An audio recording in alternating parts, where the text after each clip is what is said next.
a memoir project, but before we go into details about what you're expected to do, I wanted to go through what exactly a memoir is. This is Miss Thomas for those of you who do not know me. So when you look at this, it says memoirs, way better than your life, pretty much like your life, way worse than your life. So try to think to yourself, what are the ideas conveyed in here? And sometimes you look at celebrity memoirs, we look at things like Trevor Noah's memoir, maybe Michelle Obama's memoir, and you could see things that are way better than your life or way worse or just like it. And that is kind of what a memoir is like. You're hearing different people's experiences, and it is natural to kind of relate or empathize or compare yourself to those memoirs. The word memoir comes from the French memoir, I don't know if I'm saying that right, and Latin memoria, meaning memory. It is a description or explanation of a past event in the author's life. It is based on what the author recalls about the event. So point of view is really important. It's first person, it's sharing from your point of view. It's told from one person's, the author's point of view, and it reflects only the author's thoughts and feelings on the topic. So for this man, looking over there, he sees a boat, so excited. A man who's been in a boat for a long time, excited to see some land.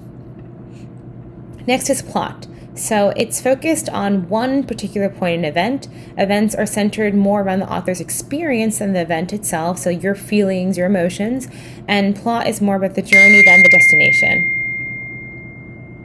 Mood and tone. So it is emotional and includes writers' feelings about the event. They may be directly or indirectly conveyed. The author may choose to show you or tell you. We prefer when you tell, and sorry for the messages I am getting right now. So tone is the way feelings are expressed, mood is the overall feeling, and these are words that describe tone: amused, angry, cheerful, and words that describe mood. And you can go back and look at this more in depth. Okay, I'm still getting messages.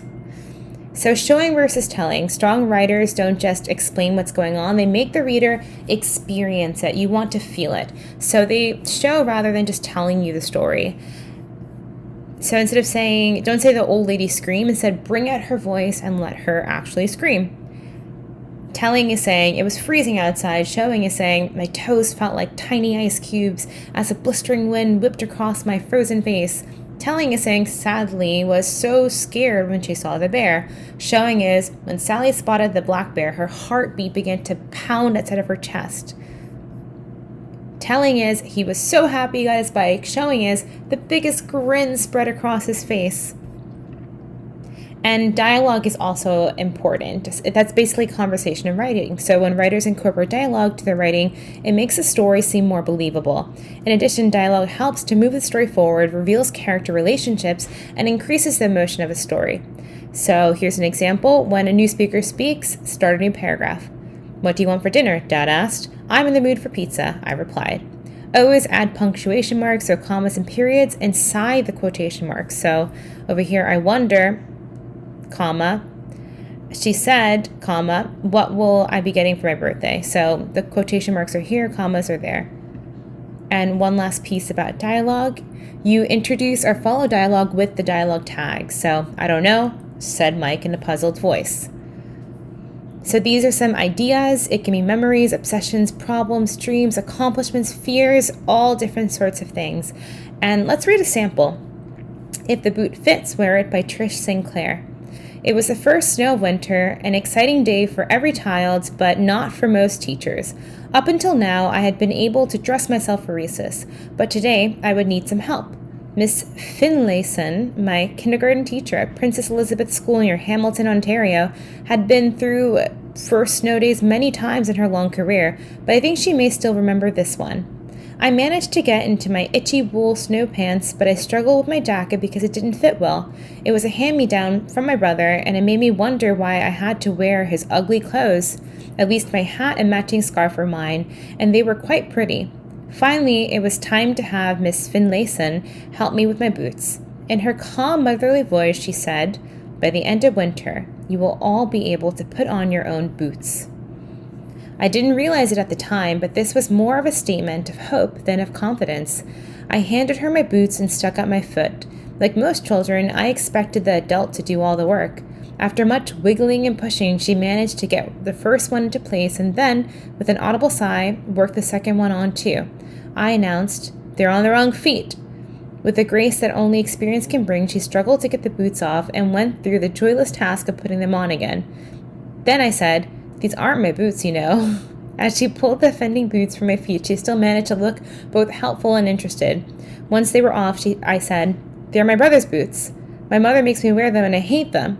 Somehow, from long years of practice, she managed to act as though I wasn't an annoying little girl. She pushed and shoved less gently this time, and the boots were returned to their proper place on my feet. With a great sigh of release, seeing the end of her struggle with me, she asked, "Now, where are your mittens?" I looked into her eyes and said, "I didn't want to lose them, so I stuffed them into the toes of my boots." So a cute story, just showing details of exactly what's happening, making you feel like you were there. And that's really what we're looking for from you. This is an overview of our timeline. I know for me, it's personally really helpful to have that. So today's an introduction day. You're going to just work on your project, work on it. And then Friday will be a catch up and you can fill in a Google form to let us know how you are doing. But really this week is just to work on your memoir project. So now let's go through what you're doing for today in particular. And for brainstorming, this is basically a brainstorming doc. You can fill in as little or as much as you need. You just want to show us something that you pre-planned. It could literally be relatives, mom, dad, Uncle Ben, things like that. And maybe you fill in not every section. You just want to use this somewhat to help you think of ideas. And I included some prompts here from Michelle Obama's journal, Becoming. She wrote an amazing memoir called Becoming. It's so incredible. If you like to partner crime, I think you definitely like that. Definitely different feels from memoirs, but I'd highly recommend it. But some things that she asks in the journal version is, what's your story and how have you learned to embrace it? Where did your story take a sudden turn? Describe your proudest moment. Describe a memorable dinner and other instances. You can list some people who are important to you, memorable places, important events, and these are some graphic organizers if you want to think through what's the plot, what are sensory details, what are like things I can include there.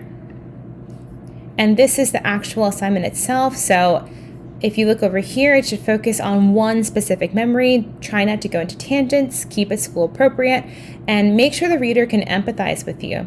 You can understand how you felt and experience emotions that you felt at that time. And we actually are changing up the format of this. Normally it is just a written memoir, but you can write a poem instead. You could submit a video. You could submit a slideshow with images and words. So we are giving you more freedom and autonomy with this assignment. You just have to share some kind of story about yourself. If you do choose to add a video or a slideshow, make sure that you link it in. So you could literally do this, put a link in and add it in. But if it is for Google Doc, make sure that when you're on the doc, there is a sharing option over here. And when you're on the sharing option, you can get a link. But you have to make sure that the link is view. So for instance, over here, this is comment or viewer. So you're going to get a link from here, and you're going to make sure that the link gives you the opportunity for us to not just view it, but that we can edit it. So that's really what we're looking for if you are doing that, because as a default, you don't have that option. I also have a sample memoir. I don't know if it follows exactly the parameters perfectly, but it is there for you if you just want to see an example of what something you submit could look like. As always, feel free to email us with any questions, and I hope that you found this helpful, and we're so excited to read your memoirs once they are done.